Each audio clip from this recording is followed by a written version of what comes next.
Welcome to High Cheese. It's Friday, May 5th, 2023. And I want to go right into transgenderism.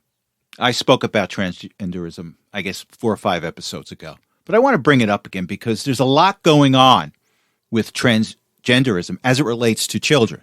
And recently there's been 16 states, mostly in the Midwest and the South, that have banned transgender surgery for minors.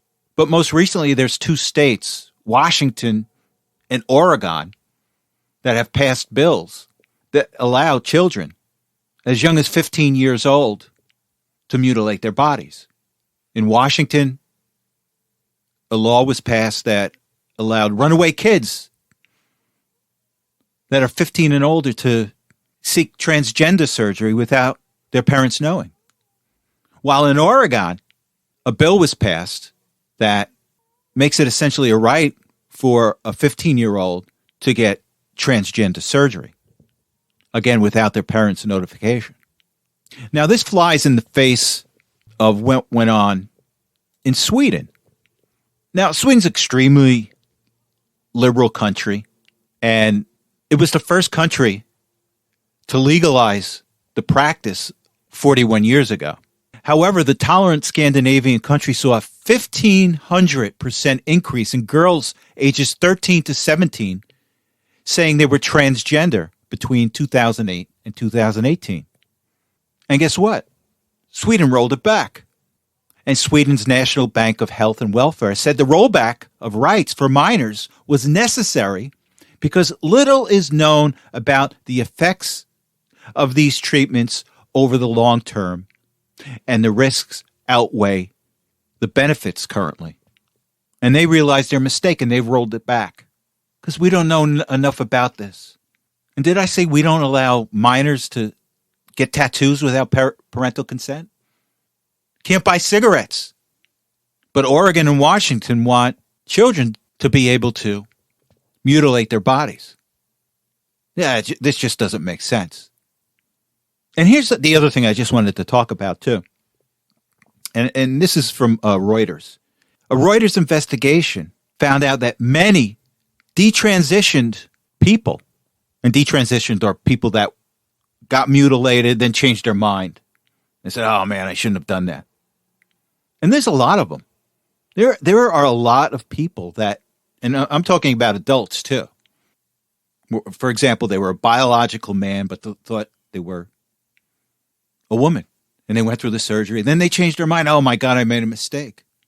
Well, Reuters found that many of those who detransitioned actually found out they were gay.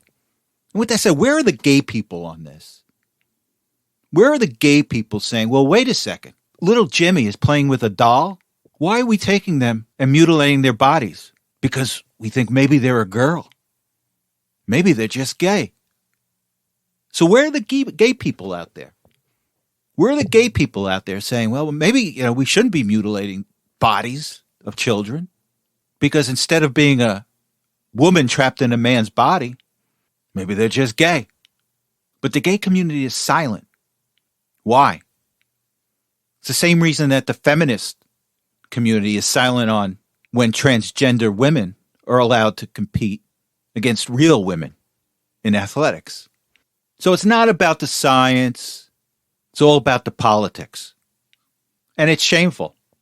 And with that said, I want to go to a clip. It's with Vivek Ramaswamy. Now, Vivek Ramaswamy is running for president on the Republican side in the primary. A lot of people haven't heard about him. He's a self-made millionaire, extremely wealthy, but he's running for president. He's not going to win, but I'll tell you one thing. He has clarified the issue of transgenderism and why we shouldn't allow children to mutilate their bodies. So with that said, let's go to a clip with Vivek, and he is on Meet the Press with Chuck Todd. So again, let's go to the clip, and then we'll come back and discuss.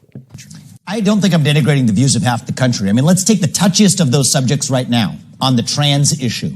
I think that when a kid says that I'm born into the wrong body, that my gender doesn't match my biological sex, more often than not, that is a case of a mental health disorder. That doesn't mean you disrespect that person. It means they're crying out for help. I met with 2 young women who regret the decisions they made, going through double mastectomies, one a hysterectomy, chemical intervention, now trying to teach kids across the country that when you're struggling inside, going through adolescence, yes, that involves some struggle. We live in a cultural moment today where adults are affirming that confusion rather than actually treating them compassionately. That's cruelty. You ever talk to parents that have a kid who's going through this? I have, actually. Yeah, and I think it's a parent. My point is, it's a difficult place to be. I acknowledge that. Yeah. But what we need to do on both sides here is act with compassion, not really what makes us feel good about ourselves. Yeah. And I think that's my main issue across our response to transgenderism and to climate. It's solving the actual underlying issues rather than what allows you to signal your virtue. What makes it compassionate, though, to pass a law that denies a parent making their own healthcare decision for their kid? That's the part of this. That doesn't sound very conservative and small government to me. Well, look, there isn't a state in this union that allows you to smoke an addictive cigarette before the age of 18, that allows you to get a tattoo before the age of 18. That's a body-altering change that a kid may later regret in life. So I think it is perfectly reasonable to say that if you're after 18 years old, you're free to decide whatever you want to do. That's what it means to live in a free country. But below the age of 18, I think it's perfectly legitimate to say that we won't allow genital mutilation or chemical castration through puberty blockers for the purpose of gender transition. But how do you know it's that? Again, how do you know, are you confident that you know that gender is as binary as you're describing it? Are you confident that it isn't a spectrum? I am. Do you know this as a scientist? Well, there's 2 X chromosomes if you're a woman, an X and a Y. That means you're a man. There's a lot of scientific research out there. There's a lot of scientific research out there that says gender is a spectrum. Chuck, I respectfully disagree. Gender dysphoria for most of our history, all the way through the DSM-5, has been characterized as a mental health disorder, and I don't think it's compassionate to affirm that. I think that's cruelty. When a kid is crying out for help, what they're asking for is, you got to ask the question of what else is going wrong at home? What else is going wrong at school? Let's be compassionate and get to the heart of that, rather than playing this game as though we're actually changing our medical understanding for the last 100 years. I go back to this. If a parent is dealing with a child that has that may have these issues, trust me, the last thing they want to do is consider something like this. But if that is what they think could help their child pursue happiness, or they're not to kill themselves, why take away that option? Again, why shouldn't it be up to the parent? So part of why parents now suddenly feel that way, let's ask ourselves that, Chuck, is we've created a culture that teaches parents that they're being bigoted or that they're bad people if they don't actually take those steps. So part of what I think is, listen, gender dysphoria, for the rare few people who have suffered it, is a condition of suffering. My question is, why on earth are we going out of our way to create even more of it? And there's no doubt that the cultural movement in this country, even education, is creating more gender dysphoria. If it's a condition of suffering, let's not create more of it. That's what we're doing. Now, quite frankly, I have not heard this position being articulated any better than Vivek. And with that said, I want to switch to another clip. And this is a clip with Tommy Tuberville. Now, Tommy Tuberville is the former head football coach at Auburn University, and he's currently the sitting senator from Alabama. And he's talking about Megan Rapinoe. Now, Megan Rapinoe is the lesbian soccer player, activist, who just came out and said she's for biological men competing in women's sports. Now, with that said, I want to take a step back. Why isn't Megan Rapinoe supporting banning children from being sexually mutilated? Because if you ask any gay person, they'll tell you that they were born that way. And I referenced the study that Reuters did that said that many of these detransitioned people, I figured they were gay. So in fact, this whole process, in a way, is denying their gayness. Now, I don't know how you feel about being, gay or lesbian, but from their position is that people are born that way. And why don't we find out whether they're gay or not before we start mutilating kids? That should be her position. But Tuberville in his clip, he's not talking about Rapinoe's position on the transgender issue. He's talking about allowing men to compete in women's sports. Now, who would know better than a head football coach at one of the top football programs in the country? So Let's go to the clip, and then we'll come back and discuss. Where she's retired now out of soccer, and she was a pretty average player, but she was an activist, and this mainstream media gave her a loudspeaker to voice her opinion, and that's fine. But the problem is, if she's voicing now her opinion that, hey, trans boys should be able to compete against women. Well, if that would have happened during her career, she'd have been working at Safeway or Piggly Wiggly. She would have never got on the field. But now that she's retired, oh, yeah, I'm all for this. And that's the biggest bunch of crap I've ever heard. They stand up supposedly for all this activist stuff, but they don't stand up for what's right, what's right in this country. It's just, as I go back to what I said earlier, the main point about this is it's not fair. It's not fair to girls to know that they're going to be playing for second or third. This Leah Thomas says, well, she beat Riley Gaines and everything is working out fine. Nobody should complain. Riley Gaines is 5'7".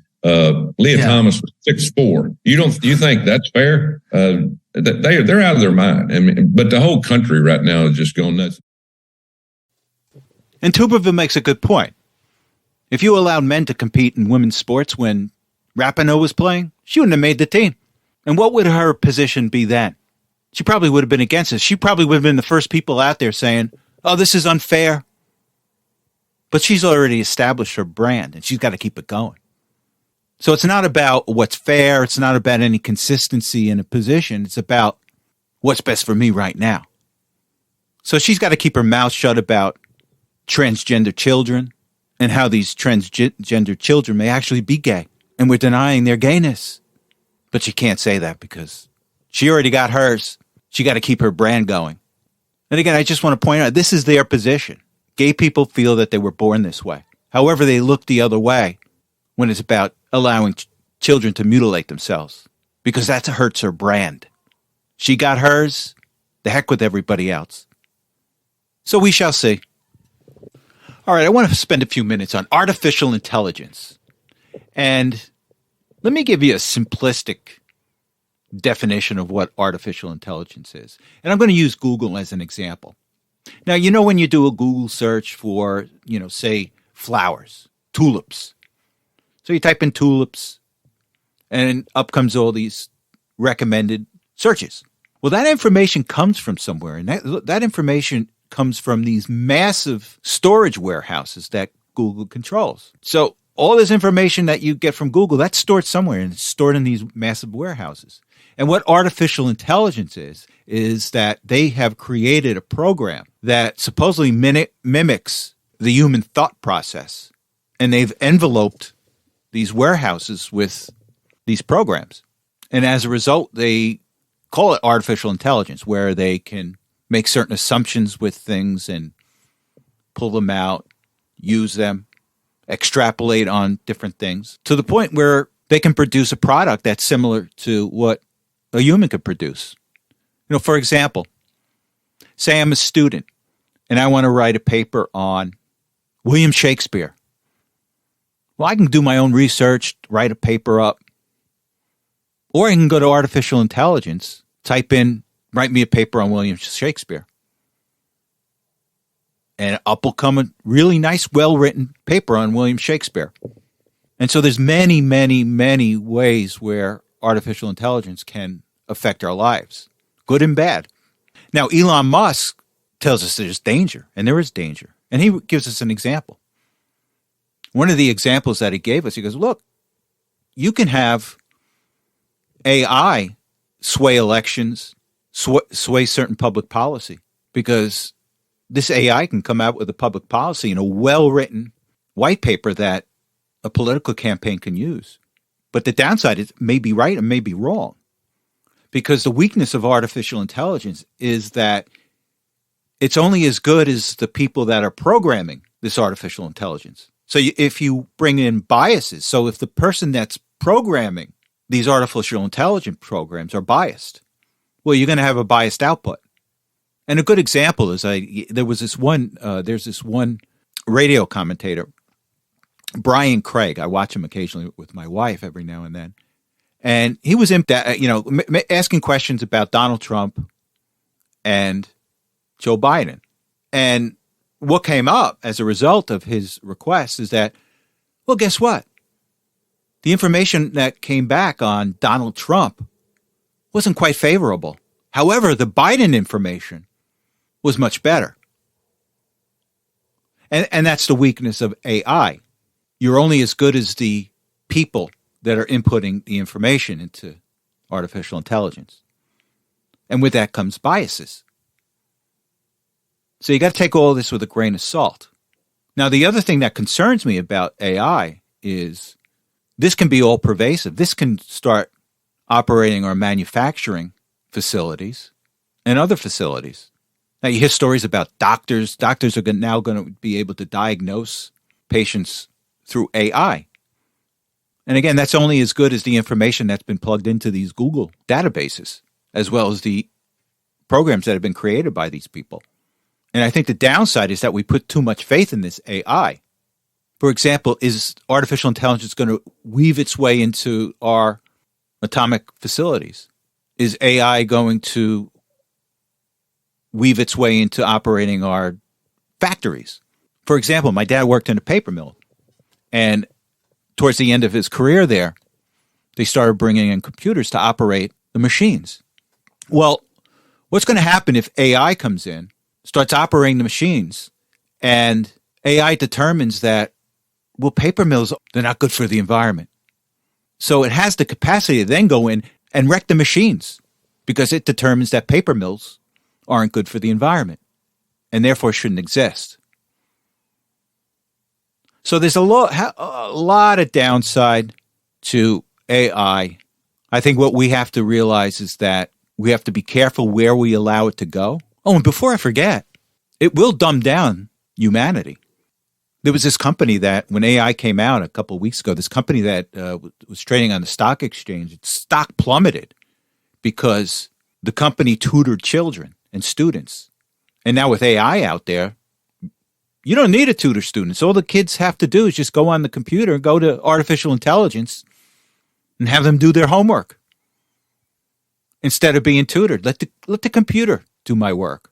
Well, that's going to dumb down kids, because instead of helping the kid with the assignment as a tutor would, artificial intelligence is doing the assignment for the kid. Well, the kid's not learning. And with that, you get all the biases that are in the program. Now, with that said, let me just read an article from the New York Post. And the headline says, "The godfather of artificial intelligence leaves Google after a decade to warn society of technology he's touted." And it says here, Jeffrey Hinton, known as the godfather of AI, received his PhD in artificial intelligence 45 years ago and has remained one of the most respected voices in the field. For the past decade, Hinton worked part-time at Google between the company's Silicon Valley headquarters and Toronto, but he quit and told the New York Times that he's warning the world about the potential threat of AI, which he said is coming sooner than previously thought. Hinton cited the near-term risks of AI taking jobs and the proliferation of fake photos, videos, and text that appear real to the average person.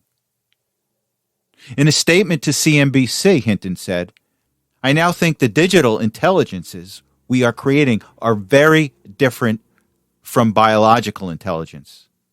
Hinton was sounding the alarm even before leaving Google in an interview with CBS News that aired in March.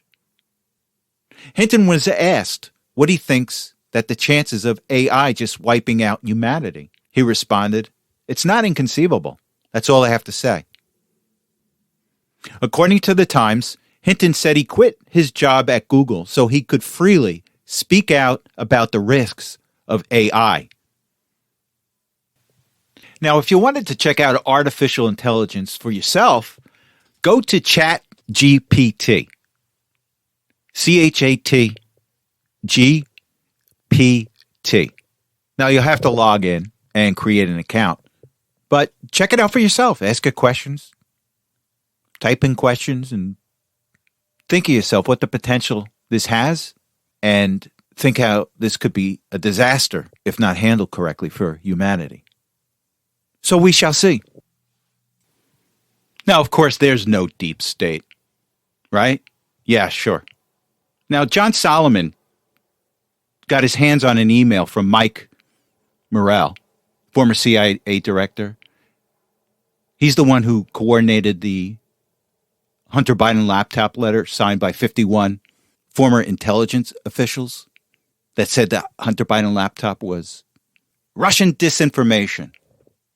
Well, in the email to John Brennan, where he was pleading with him to sign the letter, he said he wanted to get the letter out there signed so Joe Biden would have a talking point in an upcoming debate with Donald Trump. So he wanted to give Biden a talking point and to push back on Trump. And it's all in the email. And John Brennan, yeah, I'll do it.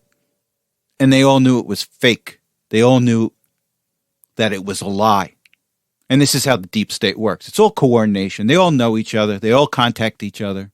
They all do each other favors in order to go after their target, who at the time was Donald Trump, and still is. But not everyone signed it.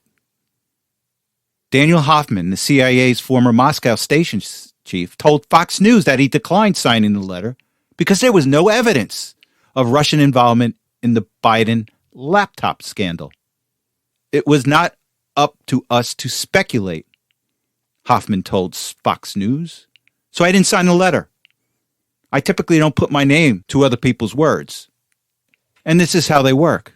Solomon is exposing the mechanics of how the deep state works. And it's also simple. Just some emails. They're all on board. They know what to do. Remember Donna Brazile? Donna Brazile was caught funneling questions to Hillary Clinton for her debate. And she was a political operative. But in the deep state, our CIA directors, our intelligence agencies, they're all part of being the operatives. And this is why they undermine the credibility of our institutions. It's not us that are saying that they're not credible. It's their actions. So as a result, John Brennan and James Clapper will now be forced to testify before the House Weaponization Subcommittee about the statement they signed in 2020 discrediting the Hunter Biden laptop as Russian propaganda. And I'm really looking forward to that testimony. They're all hacks, my friend. They're all taking care of each other. They all socialize with each other. They all do favors for each other because it's all about them retaining their power. And that's at expense of the American people. And they all knew it was a lie. So there's really no difference between these former CIA directors and Donna Brazile, a political operative. They're all political operatives. They're all free agents in Washington. Up for the highest bidder.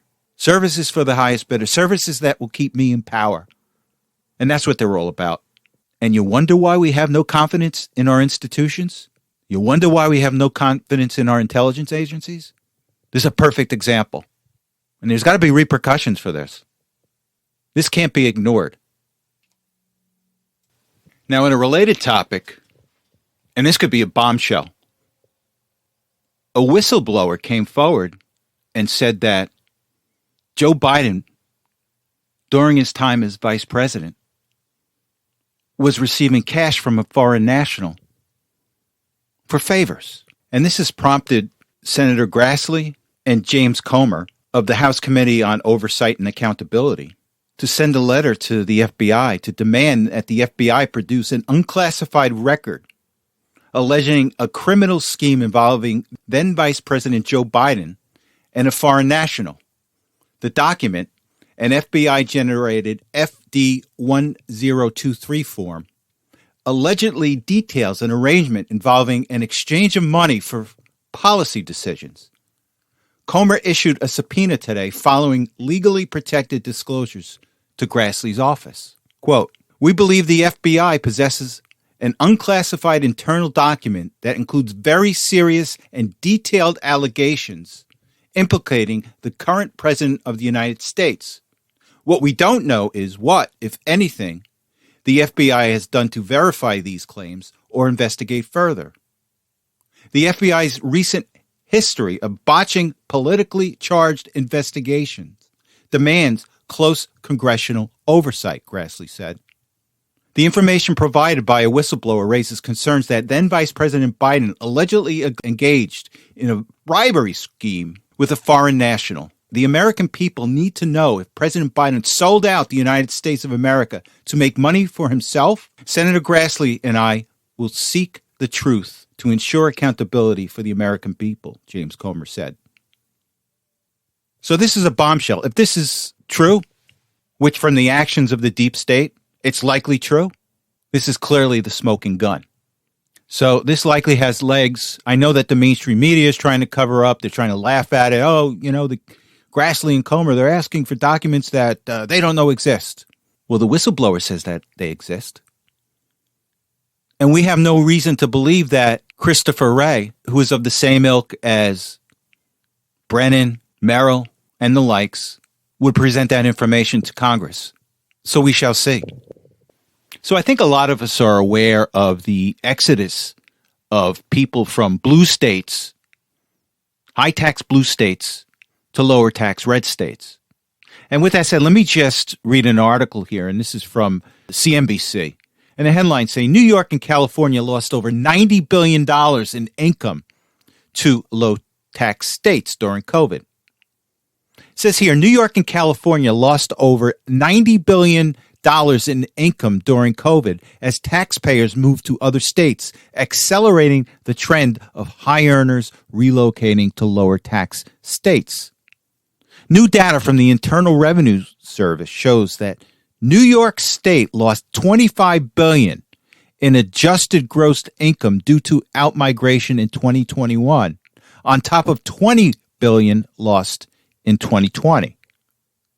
California reported a net loss of $25 billion in 2021, following a loss of $18 billion in 2020. Combined, the two states lost $92 billion across the 2 years. And what does New York do? New York became the first state to ban gas stoves. And this is from the Epoch Times. It says New York became the first state in the country to ban natural gas stoves after the state legislature approved a new state budget that includes a prohibition on fossil fuel combustion in most new buildings starting in 2026. 2026. The final vote followed weeks of what Governor Kathy Hochul called very intense negotiations that led to the May 2nd passage of the $229 billion state budget, which includes a ban on gas stoves, furnaces, and propane heating in favor of appliances such as heat pumps and electric stoves. Republican leaders in the state criticized the measure, saying it would drive up utility bills and housing costs. Clearly.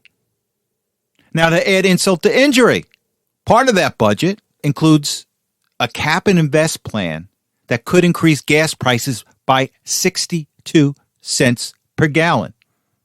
It says here, and this is from the New York Post, the $229 billion state budget approved Tuesday includes a cap and invest plan to cut carbon emissions that Governor Kathy Hochul's administration has admitted will fuel future spikes and energy costs.